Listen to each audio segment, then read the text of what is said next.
From the News Channel 5 Network, this is Out and About Today. Sponsored by the Tennessee Performing Arts Center.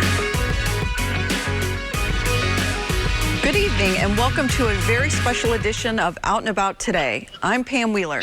Tonight we will spotlight the work of the Tennessee Equality Project. Our guest is Executive Director Chris Sanders. I should say frequent guest. Welcome back to the show, Chris Sanders. Thanks, Pam. It's good to be back. It is obviously, well, before we jump into the hate legislation and all the nitty-gritty work of the Tennessee Equality Project, I want to know how you're doing, Chris, in this early part of 2022. How's it going? Well, I think it's still tough for all of us, especially those of us in Nashville who are taking the pandemic seriously. It's good to see the Omicron numbers go down. But as I was telling you before, I still question each trip before I decide to take it. I mean, is it worth the risk? How exposed am I going to be? How long? And that's a kind of stress that has this long drag on all of us now, going on 2 years. And that makes you reprioritize. So I'm doing okay. I think I'm weathering the pandemic better than a lot. As far as I know, I haven't gotten any of the variants. Mm-hmm. But what you have to do to be that careful to avoid it, it takes a stress toll on you, and it takes a stress toll on our culture. And I think we won't know the effects of it until many years from now. Right. I'm with you. Life is not normal, even though I know a lot of people want it to be, and you and I want it to be, but here we are on another taping of the show via Zoom, so that tells us right there it's not normal.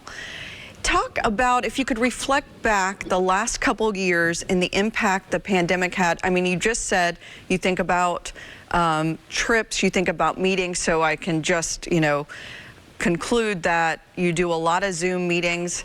Equality Day on the Hill, just everything that you would, the old 2019 protocol, what's it been like the last couple years for the Tennessee Equality Project? Yeah. During moderate and warm weather, we've been able to hold outdoor gatherings. For example, this summer and fall, we did quite a few in Wilson County because we have a new group that's been organizing there, and we held all our meetings outdoors. And we were fortunate to find a restaurant that would accommodate us and allow us to do that. But in cold weather, that's more difficult. And when the legislature's in session, and I can tell you the majority, not all, but the majority of folks in the legislature don't care about mitigation protocols. Mm-hmm. A lot of them are not wearing masks. We were there yesterday, and the allies and the LGBTQ folks were all masked, and we were definitely in the minority in the building. And a lot of them have gotten COVID, the people in Cordell Hall. Mm-hmm. But they're not taking steps. Now, even when you take steps, of course, you can get COVID. There are breakthrough cases all the time. Right. But I know I'm proud of our community because we have a high vaccination rate. The national studies all indicate that. We take the masking seriously.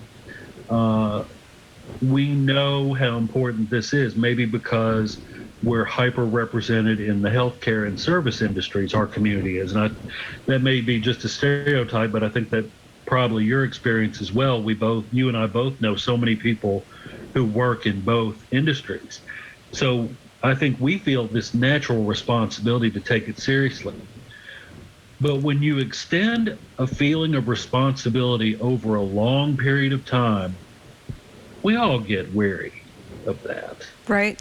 Yeah, and so that speak to, and I saw the data on our community being the percentages of more vaccinations. So we're very aware, which means we're also considering our choices of what we're doing. So you've got your finger on the pulse of the community. How involved are we when you do a call out that you need people to get engaged? whether it's legislation or money or, you know, whatever it is, are we there for you in general? Yeah, the open rates on the email blasts are higher this year, which is good. The participation in the email campaigns to the legislature, good. I don't have any complaints about our fundraising. I mean, do I wish we could do in-person events? Yes, I do. But people have understood that those are not going to be as common right now, and they have stepped up without me having to say, hey folks, it's time to give again.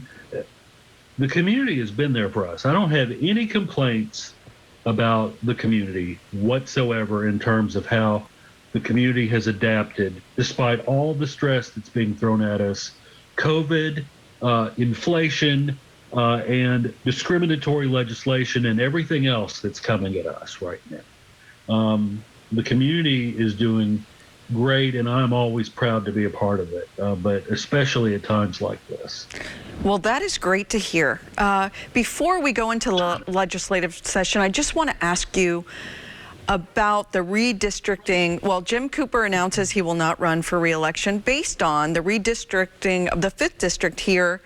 I live in East Nashville. I think now I'm going to be in a group, I think, attached to Cookeville or something. It's maddening. And I don't even know what I want to ask you. It's defeating. It's demoralizing. I do want to ask you, you know, this. Democrats do the same kind of things, right? I mean, right? We all are, we've got our go ahead. Yeah, they did in Tennessee years ago. I don't know that it's to the same extent, and I don't want to get accused of being comparing apples to oranges, but yes, when Democrats were in control of the legislature, they controlled the redistricting and did it to their advantage. I don't know that it's to the same extent, but yes. But go ahead with your point about it being demoralizing, because I'm agreeing, so I want to hear what you have to say about that. Well, I could really cry over it, quite frankly, because it's not just a little shave or a little, it is splitting our city into 3 parts. And it hits me in the gut. Yep. So in the short term, it's going to be a devastating impact. Let's say you get 3-4 years into the redistricting. Which part of the district do you think is going to grow more? The Cookeville part or the East Nashville part? Right, sure. East Nashville. So, and that's nothing against Cookeville. I love Cookeville. I visit there all the time. I want to give a shout out to Temptation, the club there, because they've always encouraged us to have people there to do events and get information out. So I love them, and I love the community there. Hey, but, Chris, I got to cut you. I'm sorry. We got to take a short break. But when we come back, when we come back, we're going to talk more with Chris Sanders, Executive Director of the Tennessee Equality Project. Stay with us.